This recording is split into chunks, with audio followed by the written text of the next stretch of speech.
Welcome, friends of the Greasy Shop Rag. Today we're going to take a look at a Husqvarna 395XP chainsaw. Customer complaint is that it'll start, but then it dies. Why don't we take a listen to this?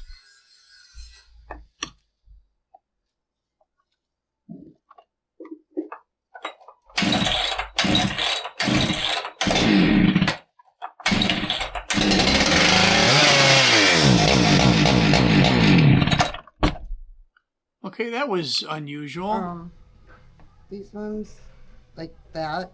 Yeah. Is that going to be a problem? Well, there's this one here. I mean, I gotta go over it, but. All right, so this is kind of the way it goes. You know, when you're working in a shop situation, you get started on a project and you've got other responsibilities in the shop, so there's distractions. So just get them. Here I'm working with a coworker. I didn't see And that's probably a anything good worse. lesson to inspect the chain before you get started working on Yeah. it. But now I got to get back to my project, and I got to think about what I just listened to when I started it. I'm going to pop the top cover off of here and take a look real quick. But bottom line is I probably need to run it again and listen to this one more time. Yeah, I'm thinking about it.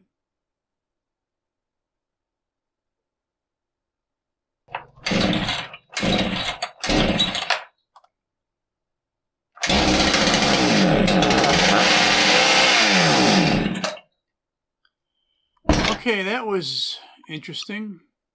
It starts, but it won't idle. It kind of sounded like it was starving for fuel or an air leak, but it died, so we can't really rule out the ignition system. We'll take a little bit deeper look into this, but as we go, pay attention, because I want to see if you can figure out what's going on here before I show you what the actual problem is. So we're going to bounce around a little bit, look at different things. I don't want to give it away right away. The first thing we're going to do is look into the cylinder. Spark plug's tight. Looks like a new spark plug. Inside the cylinder, clean and shiny. We don't have any problems in there. Looking at the intake boot and the impulse line. You know, the impulse line's connected. If that wasn't connected, it could maybe be starving for fuel because it's, you know, not pumping fuel in the carburetor. But that looks like it's connected, although it probably should be tested to see if there's a hole in it. Now the thing died, so there's the potential that there's an ignition problem. We're not testing for spark because we know it ran, and we don't really have a test for intermittent spark. So we're just going to look underneath here and see what there is to see. The air conductor is kind of in the way here. What I want to do is get a feeler gauge in here and check the air gap between the flywheel and the ignition coil. Seems kind of tight. I'm having a little bit of a problem getting in there. To remove this air conductor, I have to remove the spark plug wire, kind of inspecting it for any cracks, make sure something's not shorting the ground there, and then remove the blue kill wire from the air conductor and pull it out of the way. Wow. And then I noticed that there's a lot of mag rot here on the bottom of the case. Check this out. Pretty bad. Can that in any way be a clue? The ignition coil appears to be tight. The air gap seems like on one lug it's pretty snug, and on the other lug it's a little bit loose. Is that really a problem?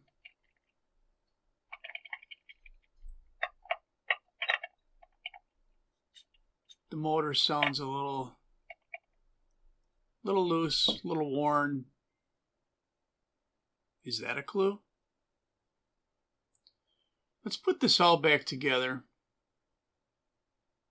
and just assume that we didn't find anything here. Once we got the air conductor in place, we want to make sure that even if there's a broken tab for this blue wire, that we secure it somehow. Because if that wire comes loose, it's going to end up in the flywheel and get wrecked, and then the kill switch won't work. Now that wire, it just kills the engine. It doesn't need to be there for the engine to run. And that's a little bit of a misconception with some people who don't really know how these ignition systems work. The kill wire just shorts out the coil, and that's what kills the engine.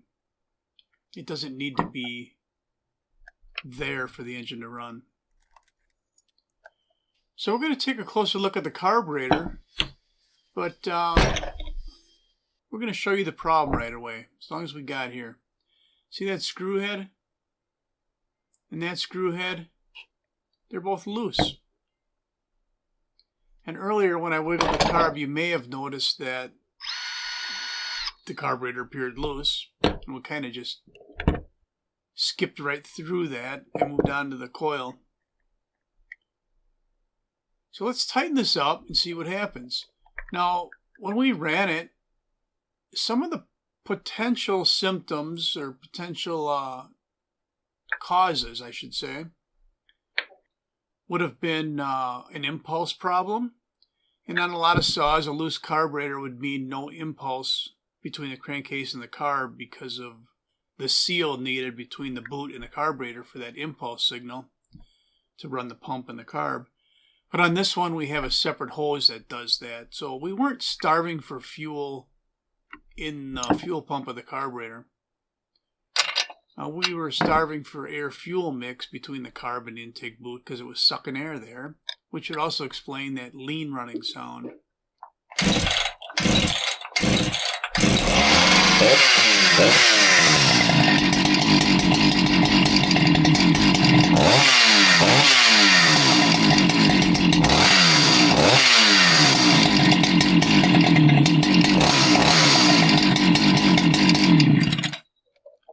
So there you go, it runs pretty good.